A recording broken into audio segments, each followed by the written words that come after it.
I want to introduce Dr. David Gardner. Dr. Gardner is Deputy Commissioner for Academic Planning and Policy and the Chief Academic Officer at the Texas Higher Education Coordinating Board. And let me tell you, that's a mouthful. He oversees the divisions of academic quality and workforce, college readiness and success, strategic planning and funding, and innovation and policy development. His primary responsibilities include coordination of the board's efforts towards closing the gaps by 2015 through academic excellence and research at Texas institutions of higher education.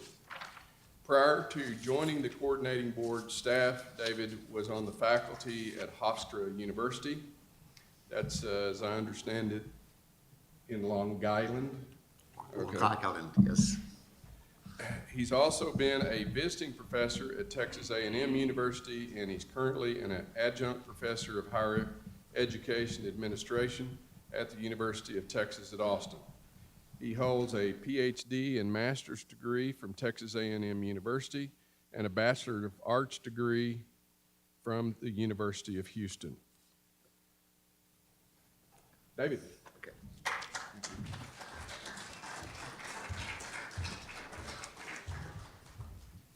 See, I saw a reaction from, I guess, a regent at the University of Houston. It's really exciting to talk about this. Were any of you, I know a few of the administrators were here in 2000. If you were here in 2000, can you raise your hands? So, one, I know there's at least one other person not raising their hand. You need to go back after you hear this, and all your colleagues that have previously served on boards, all the administrators, faculty, really made this happen. Back when this plan was adopted in 2000, most people said there's no way we could achieve what's in this plan. And what's even more remarkable is about 3 years after creating the plan, we made the goals even more challenging. So we've made a lot of progress. In the recent years, I've gone to other states to various conferences, and people are talking not just a lot about the plans, but the things that many of you are doing to make these things happen on your campus. Everywhere I go, people say Texas is really the innovator in the country. Texas has found ways to do things that some of us thought couldn't be done before.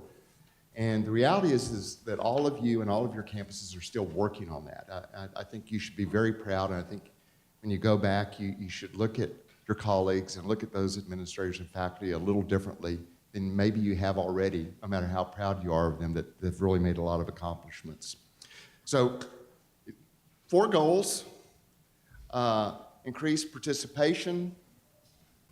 The students that you enroll need to be successful. This sounds so obvious, but at the time in Texas, people mainly thought about enrolling more students, and what happened after that first year was not an emphasis. Of course, people wanted them to be successful, but nationally at many public universities, the idea was once a student got to the institution, they were on their own. And it wasn't quite as bad as that sounds, but I think there's a great deal more emphasis now on that, helping students succeed. Excellence, if you enroll more students, they have to have access to excellent programs. We just don't want to roll programs out that are mediocre, that aren't going to be worth anything on the marketplace, that aren't going to get them into graduate or professional schools if they want to do that. And finally, to be competitive in terms of research. Our first goal was actually that we would have 500,000 more students than we had in 2000. At the time, the projections, and we were usually within about 0.5% of making good enrollment projections, we thought we'd have a little over 200,000 students by 2015. So when it was proposed to have 500,000 more students, people just thought, nah, won't happen. But a few years after that, when Steve Murdoch, then the state demographer, gave us his latest updates, we knew that we wouldn't get to where we needed to be as a state, so we increased that goal to 630,000 students. At the time, we compared ourselves to other states in terms of what % of the population was participating in higher education.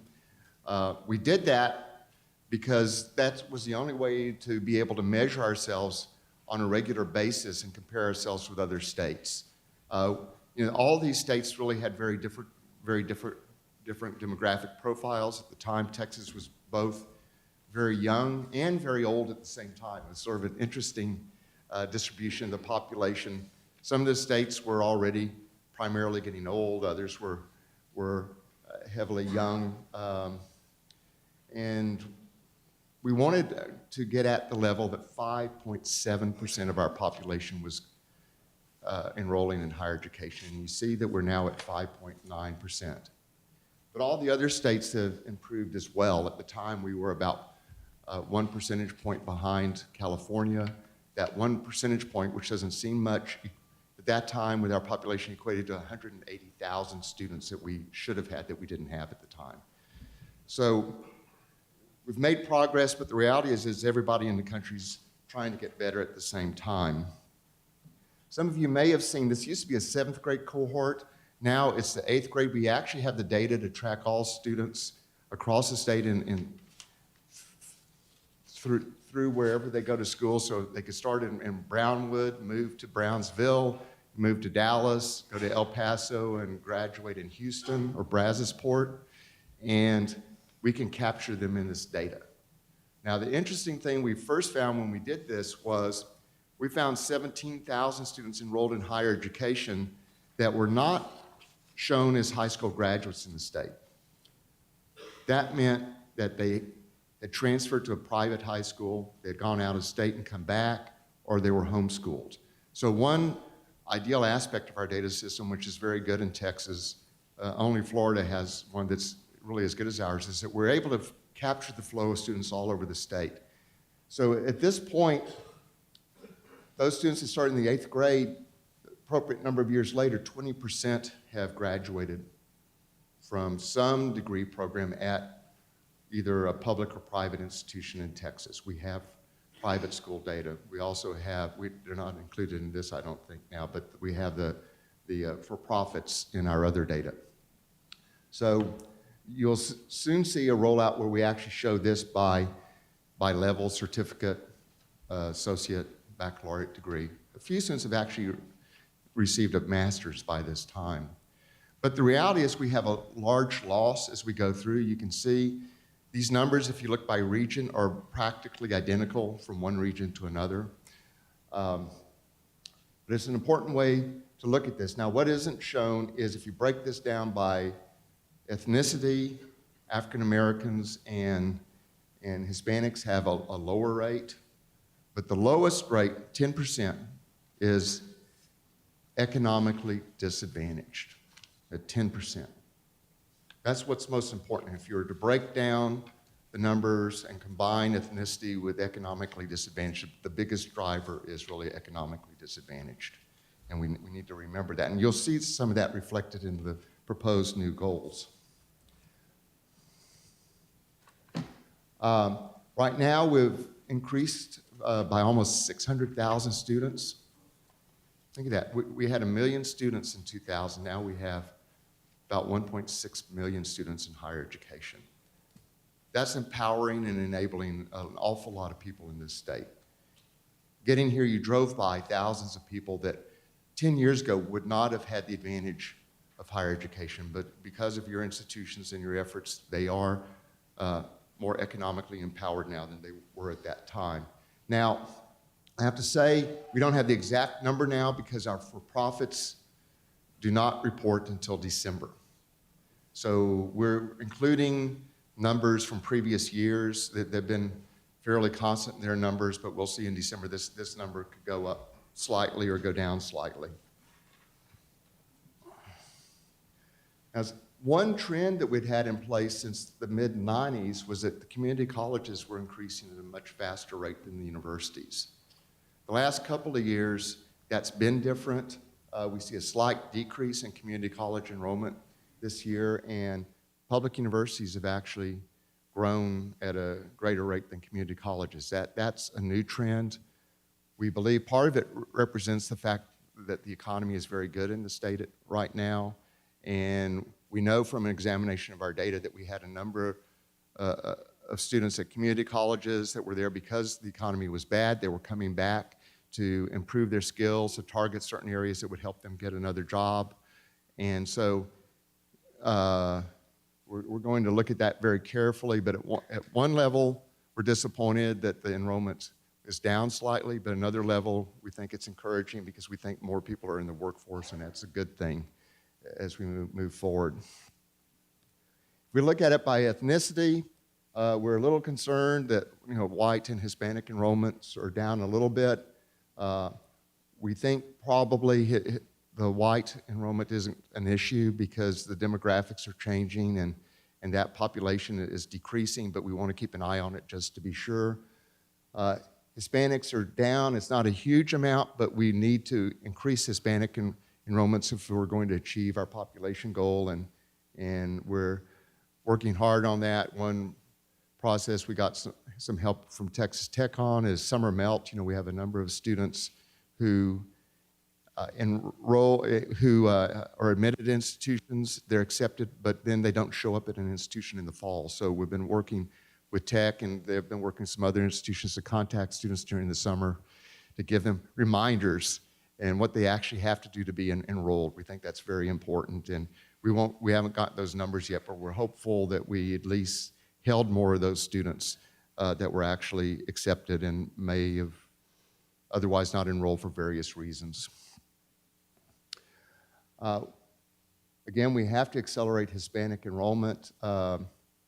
I've heard, and tell me if I'm wrong, Susan, but I think when I'm hearing the latest population projections show that the growth in the Hispanic community won't be quite as large as we had expected. But regardless, we need to have at least 30,000 more Hispanics in the coming year to really hit where we should be. And it may be even greater, depending on what we see from the for-profits. Now, we've been trying to address college preparation for years, and I'm here to say there's been an improvement. If you look at this chart, fall 2003 versus fall 2013, and the red bar in particular, the red bar is the percent that were ready in all three areas measured by the examination in terms of whether you're college ready. So in 2003, we only had a little over 37%. Now it's over 56%. That's a large improvement, and one thing we've also seen is that those that are requiring developmental ed are requiring less developmental ed. I think the developmental ed community in the state has really worked hard together in terms of once the students get there to improve the success rates, and this is another area where I don't think people were looking to Texas back in 2000, but they're definitely looking to Texas now in terms of what the developmental ed community is doing, and the vast majority of that work's done at community colleges. Now, if you look, however, at students who are not coming directly out of high school, they're actually less prepared than in the past, and we're not quite sure where that is, but I think at some level, part of this reflects that we're getting more people to return to school, start school that never did before. And so I think that's a plus, but we don't understand this, but it's always been historically true that the longer it's been since you were in high school, the less prepared you were. Now, this isn't totally broken down by, there's always a person who is perhaps a high school valedictorian, spent 10, 12 years out of school, and what's happened with developmental ed is that person now may be able to go in and spend 3 hours to update their math skills and be ready for school in a very quick time rather than spending an entire semester doing that. So we're hopeful that even with this group that we can move them through and have them college ready much more quickly than in the past. Success, 210,000 degrees by 2015. People were sort of blown away by this, but the reality is we're up to 242,000. I mean, this is really remarkable that the state has really become focused on completions. Now, you may be surprised to know that Texas is really the only state that has for many years been tracking certificates. Other states don't really have that data. We have that data. Certificates are a critical component of our completion strategy, in that for a student that's very poor, first time in college, you can take a certificate, complete in a very quick time period, and have a very productive career, a high-paying job in a short period of time. And so that's an important part of our component, but the system is built in such a way that they can build upon that and go on, if they want to have other types of degrees that are critical. Now, I just said we were concerned about the fact that we don't have as many Hispanics enrolling in higher education as we really need to achieve our participation goal. The good news is that the Hispanics that are enrolling are completing at a much higher rate. That's really extraordinarily promising. It means that students are entering better prepared. It means they're getting better information in terms of what to do, and there's a much larger support community than there had been in the past. So we have achieved not just a large increase, but we have actually surpassed our actual completion, numeric completion number for Hispanics. So we want to continue that even as we try to make sure we have more Hispanics actually participating in higher education. We're still far short in terms of STEM fields of where we want to go. Nursing and allied health, it's hard to believe that we've actually made progress. Nursing in particular has been a challenge over the years. One thing that we did with this goal originally was we just hoped at that time not to have fewer nurses. We were actually having a hard time as a state holding that even, but as you can see, we've actually increased. We have more nursing programs, but the reality is that more students beginning nursing programs are completing them. We have a lot of efforts going on in that area. I encourage many of you to look at the report from the RAND Corporation in terms of the possibility of BSN programs at community colleges moving forward. We do have a report from RAND, a very short form that you can pick up before you leave, but we think that we don't have this here, but the nursing population, a large percentage of it is at the retirement age. So we've made progress, but we're going to have to really increase the numbers there to keep up. Certified teachers is critical. People don't often remember that when, with our large focus, most universities tend to have a focus on research, even if you don't really have doctoral programs that represent that. But there's probably nothing more critical that a university does, and community colleges, because community colleges prepare teachers now as well, is to produce good teachers. The success of your students when they enroll in college is based upon how much and how well they learn to think in the K-12 system. People forget that sometimes. Those who prepare teachers and administrators and counselors are sort of relegated. Don't have the status on campus that they should. But you need to remember that your success going forward is related to this. We have many, many campuses, universities, wanting to add engineering programs. Where are the students going to come from? You have to produce teachers who are going to have those students prepared to be successful in those engineering programs. We need to remember that. And as you can see, a large number of the teachers now are coming through alternative certification programs. That's just not on college campuses, but it's on groups outside the campuses, region service centers. So teachers are being produced many places. But I think our institutions still are producing the teachers I would want to hire myself. Now, transfers are very important. Here you can see cohorts, and if you look at the top cohort, you can see that we have many more students transferring from community colleges to universities and successfully completing their programs. Are we where we need to be in terms of transfers? Absolutely not. There's been a lot of talk you hear about the need for a common course numbering system. That's a large objective of the Community College Association. I think there's a cost associated with that, but It's helpful. We have field of study guides. We have core completers. You need to remember at your institutions, students who complete those programs, the universities have to take all those courses. The good news, though, I think everybody needs to remember, last year, 40% of all our baccalaureate graduates had attempted at least 30 semester credit hours at a community college. We had a number of schools, 5 or 6, I don't recall the exact number, had more than 50% of their baccalaureate graduates who had completed at least 30 attempted at least 30 semester credit hours at a community college.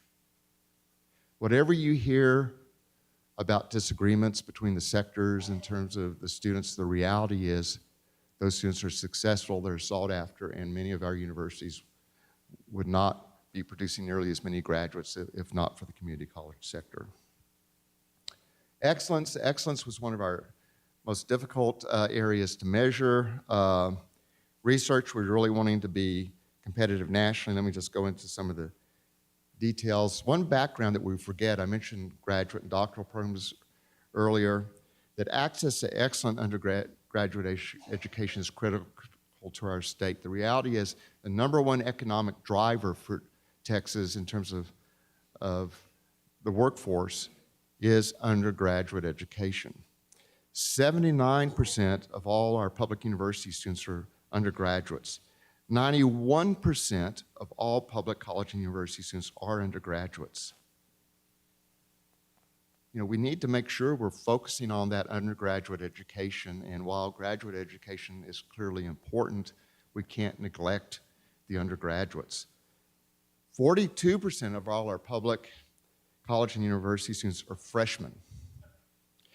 Now that reflects that it's a heavily undergraduate population, but it also means that we still have too many students that start out as freshmen and they're not continuing. We need to help make sure they move through the flow. Now we like to look to other states for comparisons. In the past, we looked at all of the National Academy members at our universities in Texas, and we pointed out that UC Berkeley alone had more National Academy members than all of the Texas universities combined. I'm pleased to report that finally, all of Texas has 2 more National Academy members than Berkeley. We don't want to talk about the California totals in general. But we are making progress. There are a lot of other things that indicate excellence, of course, and I think there's nothing more important than a faculty member that really engages their students at whatever level and encourages them to continue and offers good advice in terms of how to be successful in their life. But when we like to compare ourselves in terms of that level of excellence, we still have a long way to go. Federal R&D obligations, our real goal here is that we want to make sure we're competitive for federal dollars. And, you know, we're essentially what we're doing is we're hanging in there. All the other states are still trying to compete. They're not going to quit competing just because we're putting more efforts into it. You know, and one reason we have this is because, you know, federal R&D dollars can go up, they can go down. So our main goal is to increase our percent of those dollars. It's only been in recent years that we actually have a national lab in Texas. Many of these other states have national labs. Johns Hopkins alone is a driver. They, as a single institution, does better than most states do. So, but we're making great progress here as well, but we need to make sure that we do it again, not at the neglect of undergraduate education. So finally, several charts of some things that you've actually changed over time, or your colleagues have changed over time. The first one is we actually have more students going directly from high school to college. This is important because, as you saw in an earlier chart in terms of developmental ed, whatever they've learned, it's more active. They have more access to it still when they go directly from high school. So we've gone from 46% to almost 54%. That's a plus for the state. As I've already said, we have almost 600,000 more students enrolled in higher education. Oops, sorry, I wasn't advancing. We have 71,000 more bachelor's and associate degrees awarded. than in 2000. Our graduation rates, the dreaded graduation rates for universities, have increased from 49.6 to 59.7%, and at community colleges from 25.7 to 32.1. Now, one thing I want to remind you, because people often talk about graduation rates not capturing students who move from one institution to another. Since 1987, I want to tell you, unlike the federal graduation rates, if you graduate somewhere in Texas, you're captured in the graduation rate. I know UT San Antonio used to be concerned about what their graduation rates would look like because of students who were enrolled in the CAP program and moved to UT Austin. They actually get credit for those in our graduation rates. So bear that in mind. If you have those discussions, if they come up, ask, are they federal graduation rates or Texas graduation rates, and then you'll have a better context for what you're hearing about. We have almost 9,000 more nursing awards. So that's at every level of nursing than we had in 2013. Engineering, we actually have more than 5,000 more engineering graduates than we had previously. And one thing that's been lost in the shuffle of our goals in the plan is that prior to the plan, and of course the legislature had to take action, universities weren't able to keep their research indirect cost revenue. Health science centers were. This has resulted in hundreds of millions of dollars actually being retained at universities that would not have been retained previously. This was sort of a silent, unrecognized accomplishment of closing the gap. So it's made a large difference to the research enterprise at universities. And then finally, we had asked Ray Perryman, many of you know Ray Perryman is the state economist who really focuses on higher education and other areas and is most attuned with us. We had asked him several years ago to do some analysis, and he really talked about a tale of two states and 1 million jobs. And what's the payoff to achieving closing the gaps? And this is proving to be true. We are going in this direction. So in his view, by 2030, if we achieve the goals in closing the gaps, we'll have almost $500 billion in total spending, almost 200 in the gross state product, 121, almost 122 billion in personal income. And just think about that. You know, those dollars that generate out, not only will it help businesses thrive, but it will mean more and more parents will be enabled to pay for their students to go to college. So that all of this reacts very well with each other. And as importantly, 1 million permanent jobs, a million more permanent jobs than we would have had. So thank you. Congratulations to you and your colleagues. And we have one more year. So let's work hard on making sure we continue the right direction, and let's do everything we can to make sure we have the Hispanic participation we can. So thank you for your time.